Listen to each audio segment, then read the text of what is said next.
Welcome to our first episode of the Scare Me Straight podcast. We're your hosts. I'm Alexa. I'm Nichole. And I'm Jonathan. And how are you guys doing tonight, by the way? I'm great. I'm excited. I'm also nervous. Ready to get spooky? Yeah, I think we're all a little bit nervous for our first one. And not because of the ghost, to be honest, mostly because we're just a little nervous. We're shy. Okay, so we're pretty much going to dive into our first monster for tonight. And I first heard the story not too long ago, and it was the first time I've ever heard of it in general. So I thought it would be a really interesting first monster to look into. So we're going to take a look at what's called the Flatwoods Monster. Okay. And she is nicknamed Braxy. Okay. So we'll kind of get into that a little bit more later on, but that was one of my favorite parts about her so far. She got a nickname and everything. Braxy. Braxy, yes, but you'll see why. It's not just because she's out here like a Braxysaurus or anything like that. That's her nickname right now. I love that for her. Yeah. All right, so we'll get into it. Yeah, let's Ready. dive right in. All right, guys. So our story begins in Flatwoods of West Virginia. Of course, where all of our cryptids kind of have their first stories taking place at. And this is in Braxton County of West Virginia. So you guys can kind of see where she got her name from. Braxy. And so our story kind of takes place on September 12th of 1952.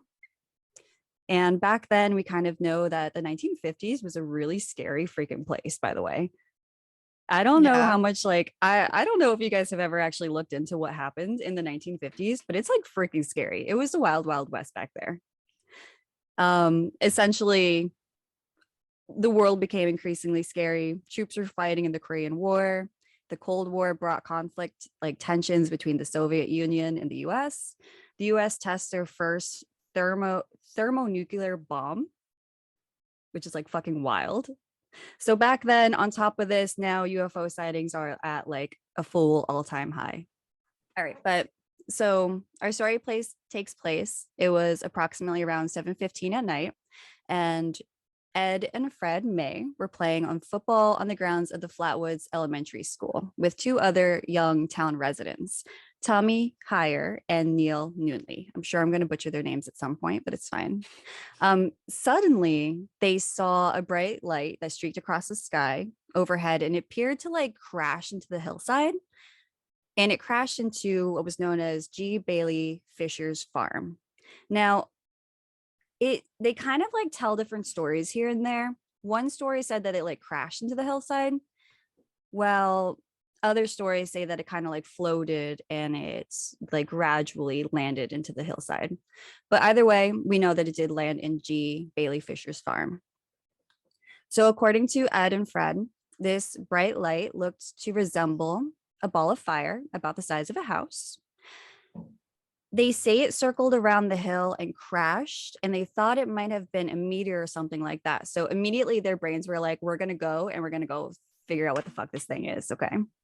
So instead of just diving out into the situation, they're we're going to go see what happened. So on their way to Bailey Fisher's farm, they stopped at the Mays house on the way. It was pretty close by.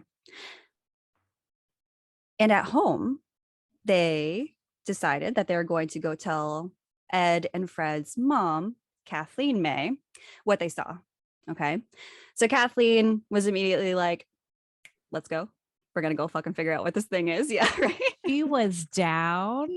I would be absolutely not. Get inside, go to bed. Mm-hmm. Agreed. Apparently, Kathleen is a pretty well-liked member of the community, but she's also known to be kind of spunky and a go-getter. She's the cool mom. The cool mom. So she decided to take this group of boys, and their ages were about 10 to 17 in range. Okay. So she decided to take this group of boys and as well as their distant cousin, Jean Lemon, who was a member of the National Guard. just like ironically. So all of these people decided to go, as well as the community dog, Richie, who also tagged along. I'm sorry. Hold on. The community dog. The community dog. Richie. So this isn't like their family pet. This is just like a dog that like vibes in the neighborhood. Apparently. Yeah. He's just hanging out with the whole fam, you know? The gang's I all want a here. community dog. The gang's all here. Love that. So instead of noping the fuck out or like going to tell somebody of authority, they decided to go check out what happened at the Bailey farm. And this is pretty much where our story starts. So while they're making their way up to this like foresty area, okay, so where the object landed, the object could still be seen pretty clearly. It was visible while they were traveling up the hill. So they could tell because it was kind of like giving off this light. Okay. Once they knew they were getting closer, the group decided to kind of slow down. One, it was getting even darker, and two, at this point, it was becoming increasingly more of like a wooded area. So they're like kind of like a little nervous. They're freaking out. Not just like a ghost story anymore, right? So upon reaching the crash site, the group saw an orb when they got up there, and it was apparently in the shape of an egg. It was also pulsating with an orangish red light. On top of this like weird ass egg-shaped thing, it was also emitting what seemed to be like a hissing sound. The boys described it as almost like a ball of fire, like they said previously when it was like crashing down. The orb was emitting a type of gas or smoke into the air that was visible around the object. It supposedly smelled something like close to sulfur. So like the smell of a rotten egg almost. Yeah. Okay. The only smart one of the group was the dog, Richie, who he got closer to this egg thing and he was fucking terrified and he didn't want anything to do with it. So he ran back to the town. He was Back the to only his one community home. he was the only one that decided to do this. Now, Good for him. Mm-hmm. people tell different stories about what happened to Richie. They're not quite sure. I'll kind of get into like more of that information a little bit after like we talk about what happened to the boys, but yeah. If the dog dies by the end of the story, I'm going to be very upset. Yeah, now I'm nervous for Richie. Richie was the only smart one in this situation, we'll just say. All right, so they get closer to it. And they noticed that there was some kind of possible figure standing close by the site. Lemon decided to flash his flashlight up on the hill, and one of the boys yelled, "Look!" like there was something fucking in front of them, and the group witnessed a really fucking scary sight. According to them, they witnessed a 10 to 12 foot tall creature with a head shaped like a spade and was wearing what appeared to be a dark metal pleated dress. They say that the creature's hands were twisted and clawed, and what seemed to have like glowing, large orange eyes. They kind of like emitted like this beam of light onto them. It almost looked like it was like scanning the forest, right? That's how they described like the beams of light coming from its eyes. It was like scanning kind of. Kathleen said that when Gene flashed his beam of light onto the creature, it lit up like a Christmas tree. So we can kind of assume that it was like this metallic type thing that it was wearing. Okay. It appeared to levitate off the ground, and the creature hissed and glided quickly towards the group. And then the group finally decided to flee and run.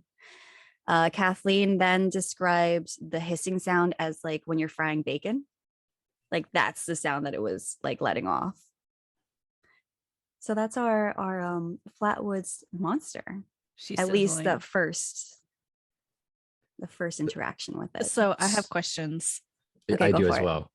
Okay, Let's go. so did this creature come out of the egg, or was the creature like standing in the corner, like watching them look at the egg?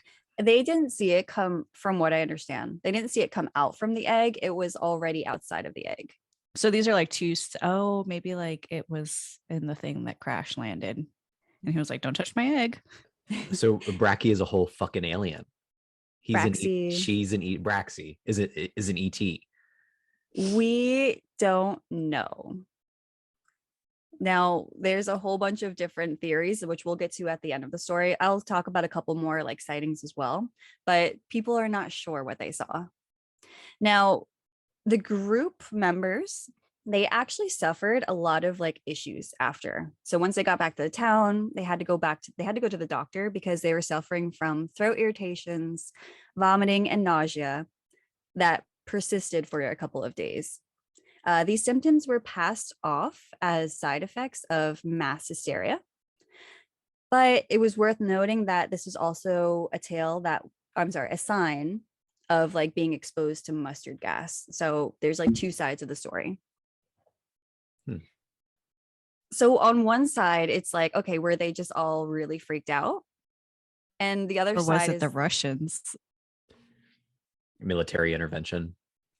there has been a couple of theories as to like it being some form of military type thing. Like foreign military or like our military? Well, again, like back then, I think that they were kind of witnessing a lot of these issues, right? So they were kind of seeing these UFOs flying around and they were noticing like that the military was having a strong hand in what was happening in the US, right? So they're not really sure if this could have been something military or something else on top of that. Interesting. Mm-hmm.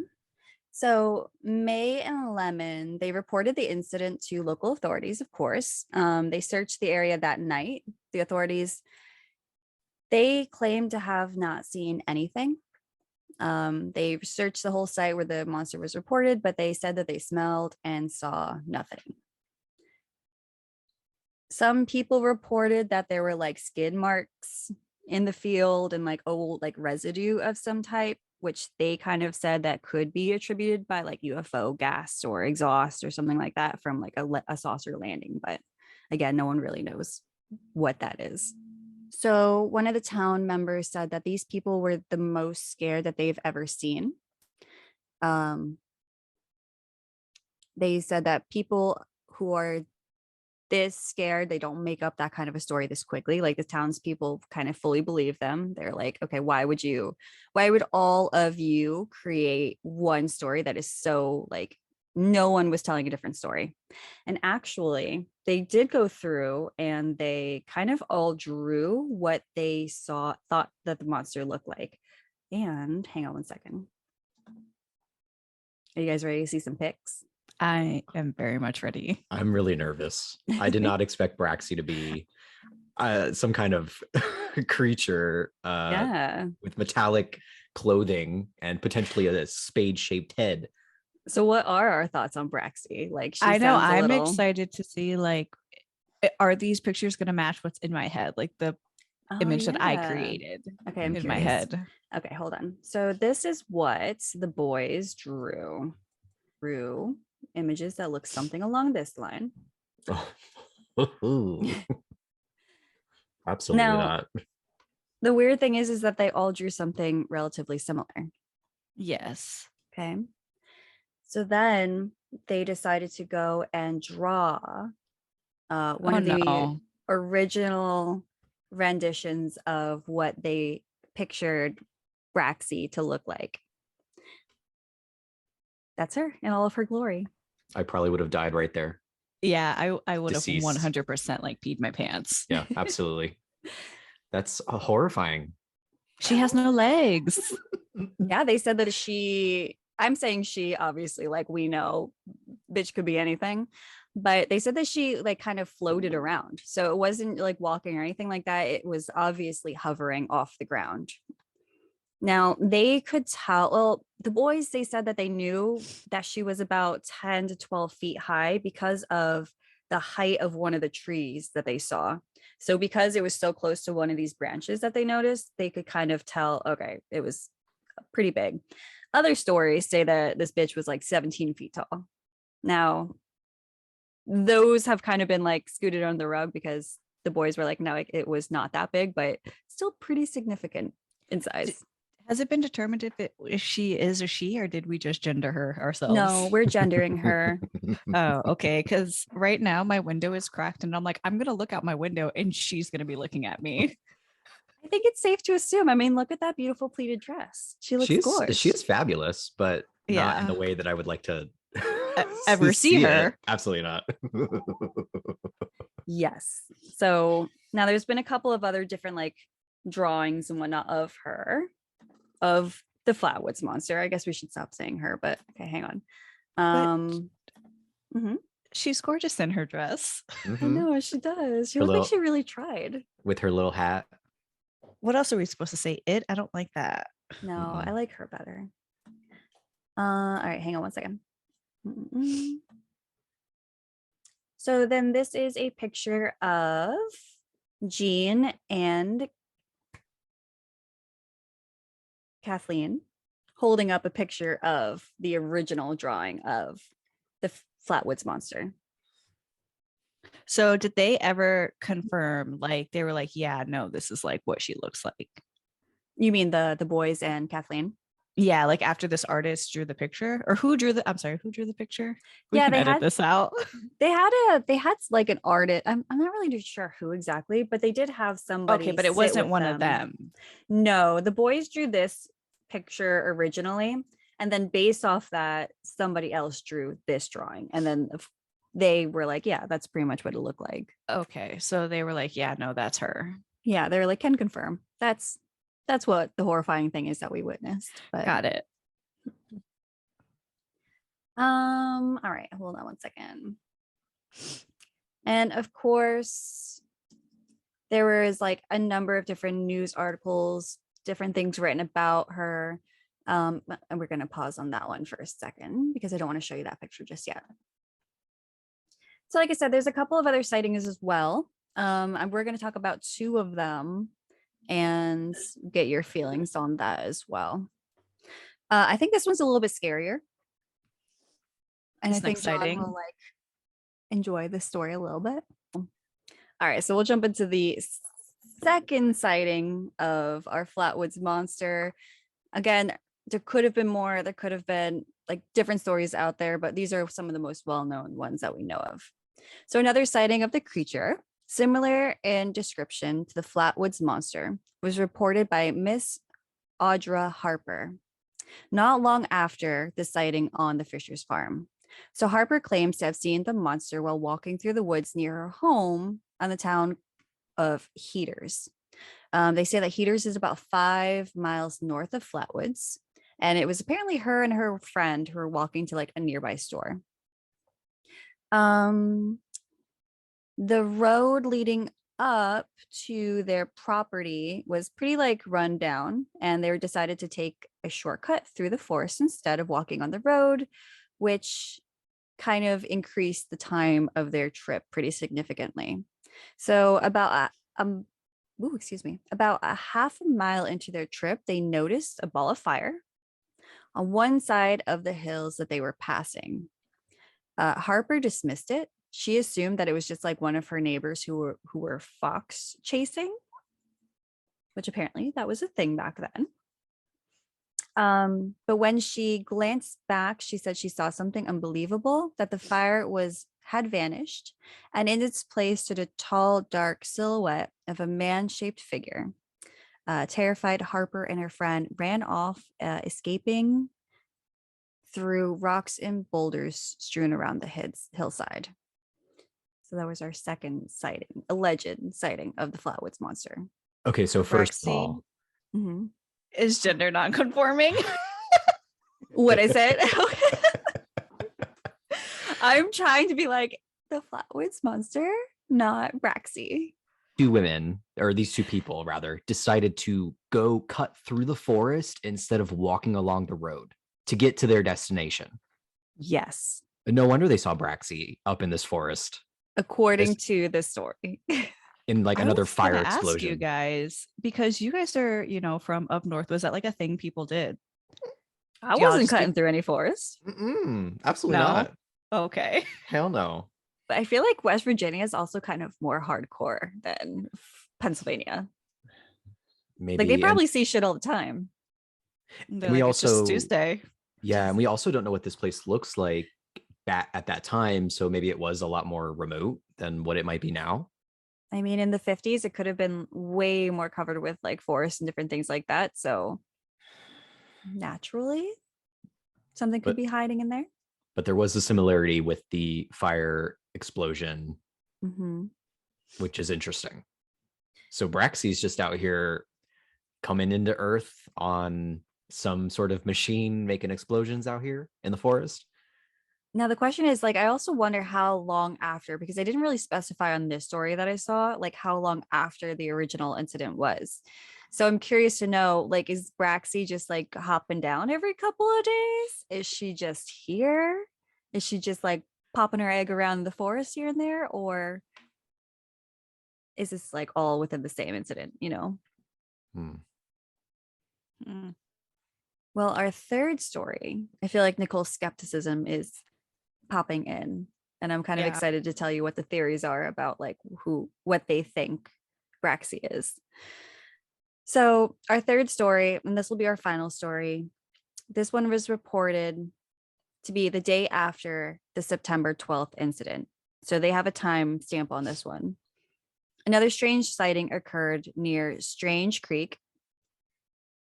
Also, y'all, Naturally. I didn't even fucking read the name of that beforehand. I literally just read that.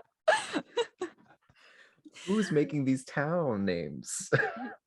You all are going to have a fucking town named Strange Creek and not expect things to happen. Oh, wait, I'm sorry. The town's name is Strange Creek. Near Strange Creek. Now, Or is that the name of the creek? that's a good question. See, this says Strange Creek is a stream in West Virginia. Okay. That's what Wikipedia says. Wikipedia is always right. But it says it is in Braxton County. Okay, so it is a creek. All right.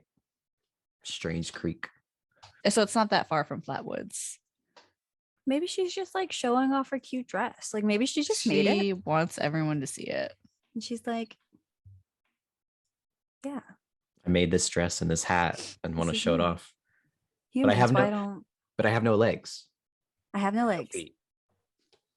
Like humans, why don't you love me? Feels like a hard pass.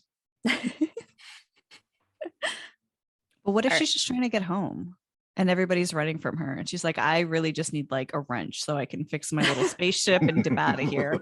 But every time I approach someone, they run and scream in the opposite direction. I mean, Yeah, this but- bitch be sizzling like bacon, so I would Exactly. be running too. Maybe she needs to rethink the way that she's approaching these people in this forest. Mm-mm. Just a nice little handshake would be fine. With her Nice one. long fingers. Her twisted hands. Oh, God. No, ma'am. Mm-mm. All right. So our final sighting was about, like I said, about 20 miles south of Flatwoods. Reportedly, Greg and Edith, I'm gonna ruin this name. I'm so sorry. Greg and Edith Znatowski and their 18-month-old son were driving through the rural areas between Clay and Braxton County on Route 4 when their car suddenly died. Of course it did. Mr. Sintowski attempted to restart the car to no availability.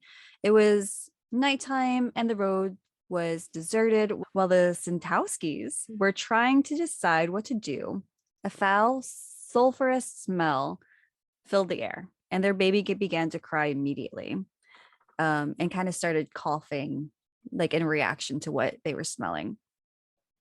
A strange bright light filled the darkness, and the couple witnessed a 10-foot tall creature hovering in front of the car.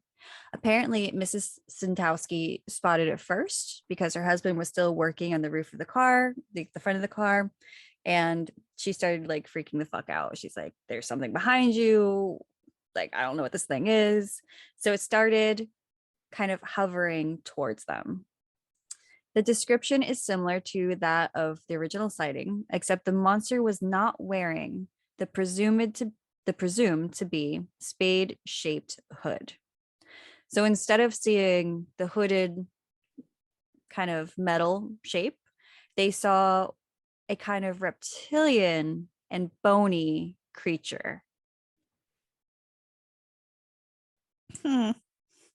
They say that the creature dragged its lizard-like hand across the hood of the car, and before drifting away into the woods, it drug its hand across the car before drifting away into the hoods.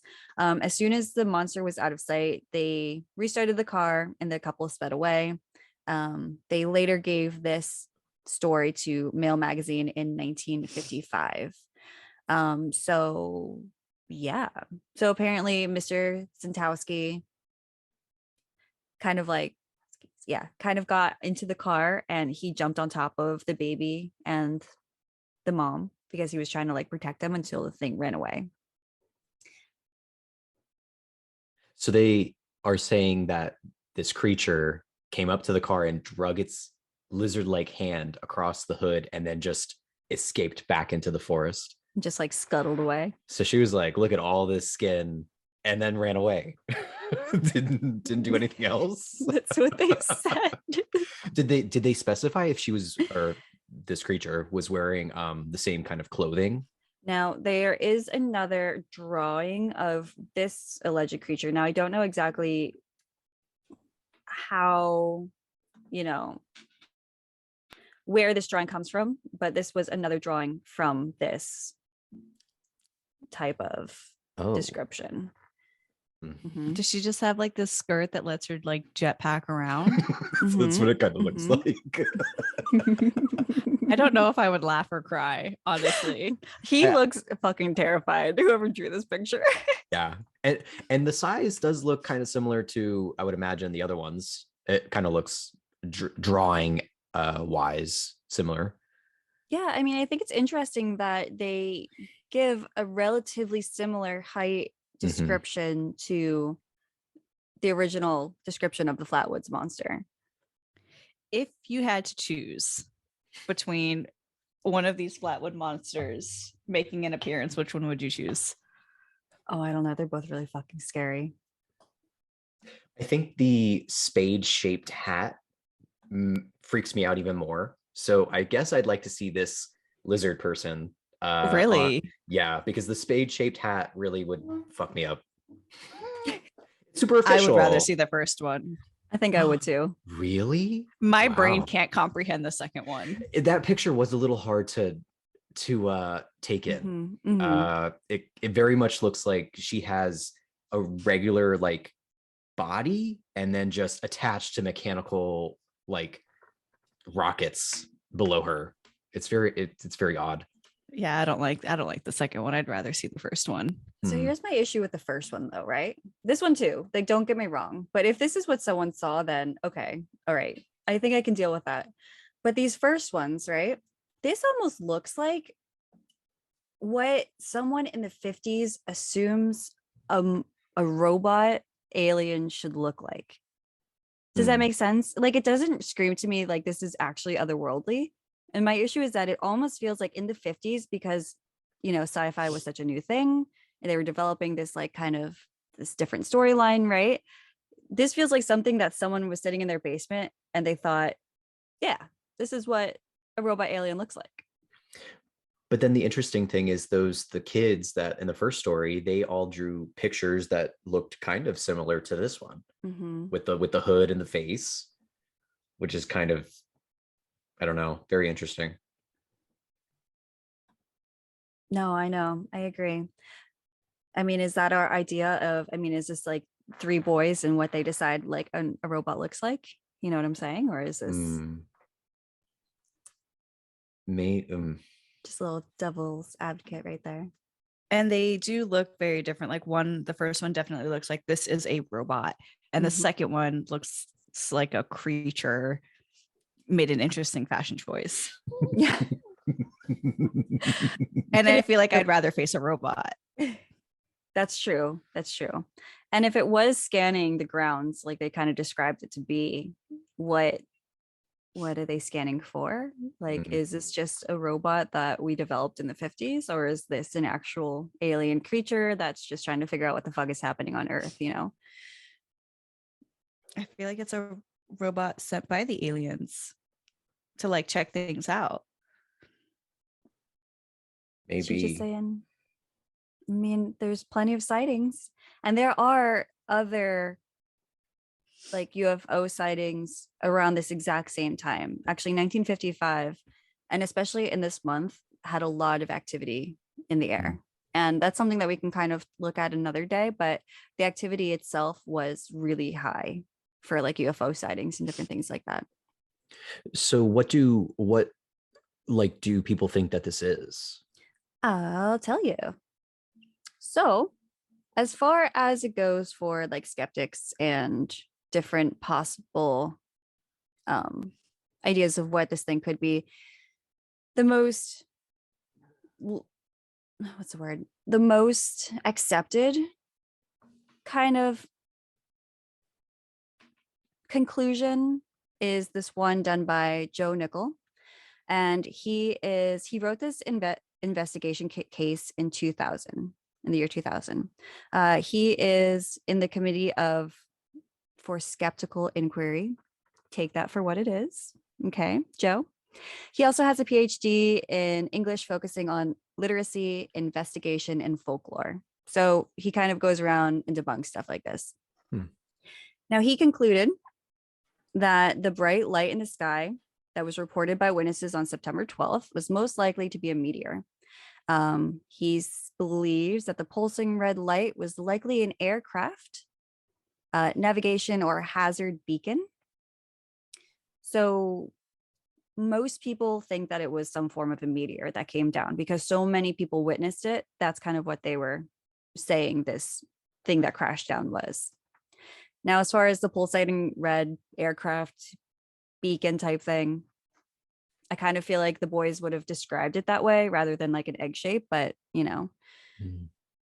Now, as far as the monster itself, Nichole believed, and many other people also believe, that the creature described by the witnesses closely resembles a female barn owl who was protecting her chicks.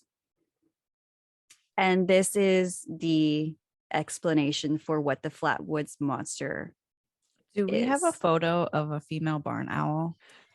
I'm going to go into some more, while you're Googling that, I'm going to go into some more like description of what he gave. He believes that the shape, movement, and sound reported by the witnesses were also consistent with the silhouette, flight pattern, and the call of a startled barn owl perched on a tree limb.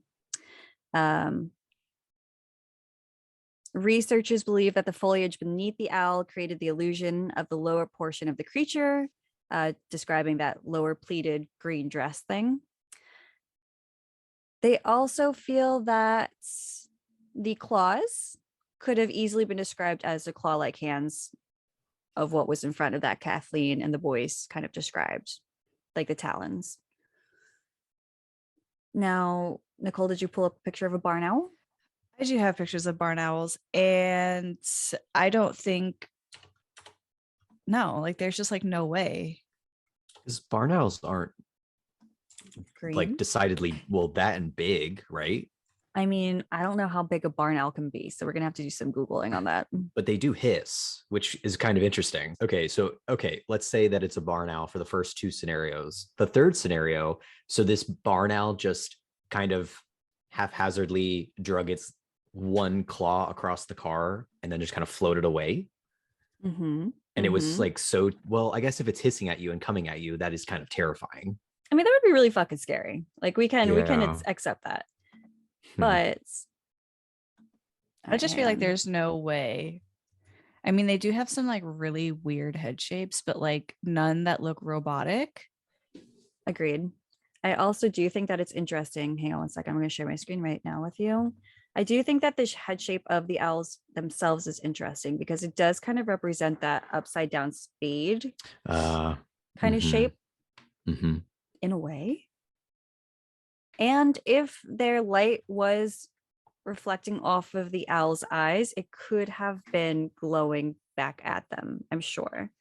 Now, bitches, I ain't ever seen a barn owl in my life and in real life, and especially not at night when it's dark and it's hissing at me. So Yeah. I mean, how big are they? It says 13 to 16 inches. That's not very tall. That's No. barely over a foot. So, like, Yeah. how are we now with the wingspan out? It says 39 to 49 inches.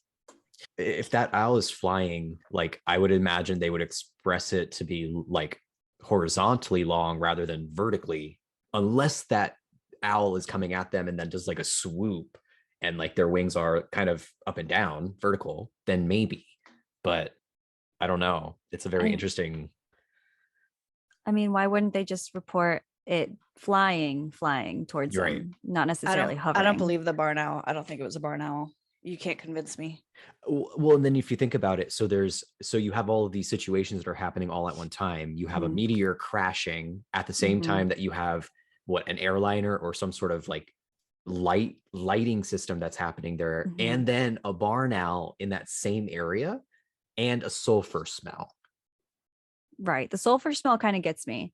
Now, Nichole said something along the lines of, because of that area, the way that the grass grows, it could let off like a weird stench. But again, like sulfur is so distinct. Like that's not something that grass, not an expert on grass or sulfur, but I don't believe that's something that's, a grass is going to emit that strong of a Wouldn't smell. like sulfur kill grass or no? I would assume so. I'm not a lawn Maybe. expert either. Well, and then when I was listening to the first story, Lex, I was thinking too, like, how do we know that there's not some sort of fungi or some sort of pollen or something in the forest potentially at that time that would cause some sort of confusion within people? Like a hallucination? Maybe. We don't know. Google says Also, sulfur helps grass grow. Oop. guess what, everybody? We just learned something new. But do meteorites potentially, if they hit the ground, have a sulfuric smell to it? That's interesting too. Wouldn't a meteor hitting the ground cause a lot of damage as well? Maybe it's a really tiny one. I don't know. I would agree. That's interesting, because if a meteor hit where they say it did, right? And if Nichole's saying that this was in fact a meteor, why is there no meteor? Why, like when they went to go investigate it, why didn't they see a meteor in this area? Like, why is it just all of a sudden like something just disappeared all of a sudden? Like that doesn't make any sense. I will give you quickly how Nichole described, how they got sick after, the boys and the mom. Nichole suggests that the witnesses' perceptions were distorted by their heightened state of anxiety. Nichole spoke to an elderly Flatwoods resident in 2000 when he was doing all of these reports, right? Who saw the group later that night of the sightings. The resident stated that Gene Lemon was so scared that he was throwing up, which Joe believed was due to Gene's extreme level of fear and the group's excitement in the moment. And again, the whole idea, they kind of feel like the mass hysteria that's already happening in the country, as well as overseas, could be aiding into the idea that they were just really anxious about everything that's going on. They do want to, he did say, like in his investigation, he did say that he does not believe this is a hoax in any way. Like from what he's, describing, he says that Mrs. May and the boys truly believe in what they saw and that they were truly terrified, but they just simply didn't understand what they were seeing. So, yeah. And are those the only like thoughts as to what this could be? I mean, there's been a couple of other ones as well. Like, again, some people believe that this could have been some form of government aircraft or government experiment, some form of government weapon, possibly. But again, the barn owl was the overall accepted story. The good news is, though, that Braxton County and Flatwoods itself is doing really, really well because of the sighting. They actually turned Braxie into like its own thing, and she's become an Erie folklore. They actually have opened up a number of different like ice cream places that are named after the Flatwoods Monster. They have a museum there. They have a whole bunch of other like really cool things. They have lawn chairs that are painted as the Flatwoods Monster. So they're thanks to the sightings, it's actually brought a lot of like tourism and different things to West Virginia and Flatwoods, and it's helped the it has helped the community a lot actually. So just a cool little tidbit at the end there. So what do you guys think it is? Definitely some kind of robot. Who it belongs to, I don't know, but I definitely think it was a robot. It looked like a very like how would I describe it? Like the very first robot. Like when you think of like robots, as if somebody came up to you as a child and was like, draw a robot, like that's what it looks like. Mm-hmm. So whether it's an alien or the government's, it fell. What do you think, Lex? I'm kind of torn. After like kind of doing the research, there's a documentary on it, by the way, as well, which is pretty good. After hearing Ed and Fred talk about the situation, I believe them. I believe that they saw something. I don't know what they saw. You can kind of tell that they are, they aren't just out there just for like stories, But I don't know. I think it could have been some kind of possible robotic aircraft type thing. Mm-hmm. Question, has anybody seen the Flatwood Monster since then, or was this kind of like it just happened around this time and then nobody's ever seen it since? As far as I saw, the 1950s, specifically like around this time, was that's when the sightings happened. So this is a creature or a being that is no longer here. So whatever it was, it's gone. It was never made a reappearance. She was a one and done type of gal. She didn't have a warm reception, apparently. She said, I ain't coming back. Nobody likes my dress. Nobody likes my hands. My singing for them. I do think it's interesting, though, how, what was the guy's name that did the debunking? Jack Spade? Joe Nichole. Joe Nichole.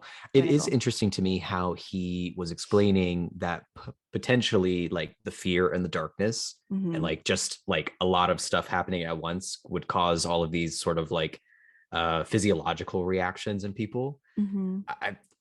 I mean, because when you think about it, I don't like dark things and I panic when I'm in the dark by myself and screaming, and I can imagine that would potentially lead to something like that without discounting like their accounts of this. But I also think that's kind of interesting. Like maybe the darkness and just panic and like being out in the woods like that really did create some kind of not illusion, but see them seeing something. And you never know. One could have been like, oh my gosh, I just saw this. And then the others were like, oh yeah, I totally saw that too. I don't know. I'm with Nichole though. I don't believe the barn owl story. I think a barn owl is just too easy of an explanation for something that is so difficult to explain. Yeah, I think if somebody had just seen and heard the creature rather than the craft that it came out of, like the egg shape and the fire and the kind of like explosion and all that kind of stuff. Yeah, but like if you add all that in, that's a lot of like perfect timing for all these actions to be taking place. So yeah. Yeah, it's too easy. It's like there's too much happening all at once. Like how could all of this stuff happening at once and you're going to describe it and just say it, just like write it off as this one thing? It's just it's too difficult of a thing. Like you can't just write it off. The fact that it never happened again. Yeah, she never came back. Because you'd imagine other people are seeing barn owls in the night hissing at them if they get too close to their clutch of eggs or their babies. So like that's got to be a common occurrence for people, right? You would think so in West Virginia, right? Yeah. I don't know. I think Braxy is listening to this pod right now and watching us from above and saying, listen, I had like a quick run in the 50s. I'm out. This is not the place for me. I don't ever want to be back on Earth, and peace. Like I want she's Braxy. somewhere. I want Braxy to know that we are a different kind of people now. And if she would like to come back and visit, I will welcome her hissing, screaming with open arms. Maybe cry a little bit. No, I As don't. long as it's not at night. Let's just Mm-mm. not at night. Okay? Braxy, don't come back. Don't come back, Braxy. And I take back all my swamp verbiage prior. She's not a swamp monster. She's not a swamp monster. No, definitely not a swamp monster. Mm-hmm. That's interesting because they do call her the Flatwoods Monster, but I feel like it's very much not a monster, but a robot. To me, you can't convince me it's not a robot. Now, the other creature, the second creature, don't ask me what that is, because that's like half robot, half lizard. I mean, maybe the lizard is what was underneath. You think she think took off her hat and her shirt? Yeah, Yes, that was like it's like armor. her armor. Yeah. I did not put that together. No. That's Me what I was either. thinking. Yeah. And she took it off, and that's what she looks like underneath. So it's like she's a reptilian. So Braxy's. Just with armor. Wait, hold on. This changes everything. Maybe she isn't a. Okay, yeah, it could have been something underneath it. Oh, I didn't think of that. Yeah, I am kind of gagging. Maybe the couple and the baby, they just came up on her while she was changing, or just like putting her armor back on, or And she was nervous and she fluttered away. yeah, but like but also here's my scaly hands on your car real quick.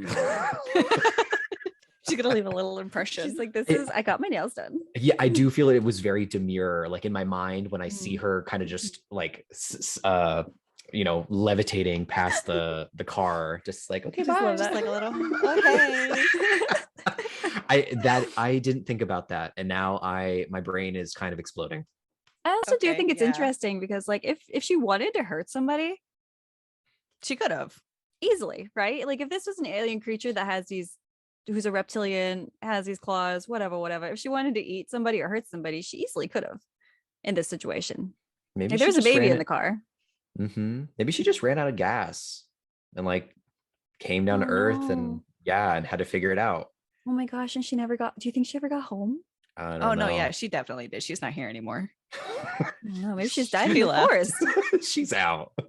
No, if she died in the forest, somebody would have found that body in the armor. I feel like if she was still here, there would still be a sign of her being here. But I think she crash landed, malfunctioned, figured out how to fix her little spaceship, and got out.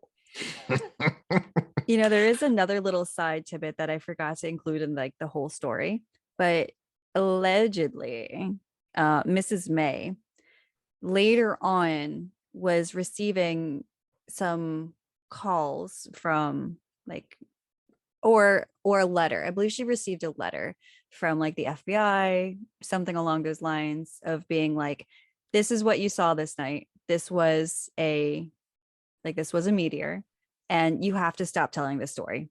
Was essentially the letter that she got. I know it probably has more detail, but and Mrs. May was like, fuck you guys. Okay. I'm gonna keep telling. Oh, she did it. She continued. kept telling her No, story? she continued telling the story. Yeah. So the men in black were literally on their typewriter being like, hey, ma'am, this Mhm. is like that you did not see an alien or Mhm. some kind of creature. Wow. This is what you saw. You have to stop. I feel like that is a big piece of information that like, okay, somebody just sent her a letter and was like, ma'am, you have to stop. This is not real. Mhm. Yeah. Wow. So they're covering it up. Yeah. Well, that was very interesting. That was like not what I was expecting at all. When No, you me either. initially told us that you were going to tell us about the Flatwood Monsters, I'm thinking some like swamp creature in the forest. And yeah, no, this was definitely different. Or at Did least not some see sort this of coming. or at least some sort of iteration of like Bigfoot. Like that's what I expected. Mhm. So I'm very Yeah. befuddled. I thought it was a unique story for our first one. It was a very interesting. I've never heard of it. So Mm-mm. what do you guys think out there? Who is Braxy? Who is she? Let us know what you all think. Any ideas, extra things that we forgot? Anything that you guys can include for us? Do you think she's a reptilian alien or some kind of cyborg created by the government? We won't say which government, but yeah. So let us know. And we all hope you enjoyed our very first episode of the Scare Me Straight podcast.